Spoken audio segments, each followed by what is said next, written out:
Hey everybody, last night I had a truly abominable experience with Abominable. Directed by Jill Colton and Todd Wilderman, this movie stars Chloe Bennett, Albert Sy, Tenzing Norgay Trainer, Eddie Izzard, and Sarah Paulson. Let's just say I did not like this movie very much.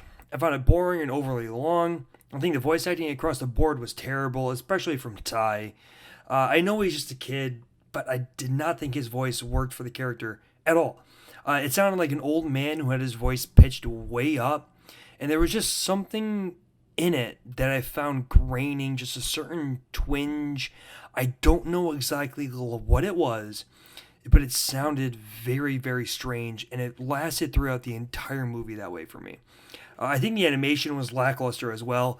The environments are fine for the most part, but once they get, well when you're in the city, once you get out of the city, it's fine. But in the city, all the backgrounds look like classic Hollywood painted sets where the foreground, the house that's got all the attention, it's got all the detail. They do a lot of work into it, but the rest of it is painted. The skyline, the clouds, the sun, the skyscrapers, the buildings, the houses behind it, they're all painted. That's what this movie feels like, and it just is very strange.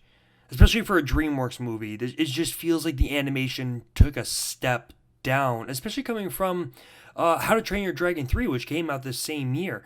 The animation in that movie was beautiful, perfect. And then you come into Abominable, and it's like, where did that all go? What happened? And I know that you kind of have to set out for your own style and your own characters and blah, blah, blah, blah, blah. But when your character designs are unappealing and not very good, that really doesn't bode well for your movie. While the story is relatively straightforward and not overly complicated, I thought the script was horrible. There are two solid jokes in the entire movie that made me laugh. Everything else was yawn-inducing and simply unfunny. It's just there are so many jokes and character motivations that just are strange and weird. The villains die in a very, very anticlimactic way in the third act. The rising action and climax.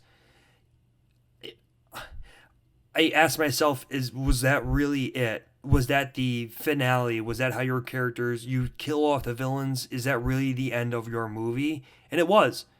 It's very off-putting and strange why they would end it in such a way and not have a little bit more to show. It's just weird. What I did like about the movie, though, was the message about how some of your family members may be gone, but don't shun the members that are still there and care about you and support you. Don't turn your back on people that you know care about you. That's what it is. In conclusion, I think that this is not a bad movie, but it's really just not my cup of tea. For some people, they might love it. Not me. It's boring, long, unfunny, not aesthetically pleasing, and overall just not very good. In DreamWorks, please, change your opening crawl back to the original one with the kid fishing in the water, whatever that was with the clouds forming a ball and then making the moon. It's not good. I don't like it. I don't know if a lot of people do either. I know I don't. 5 out of 10.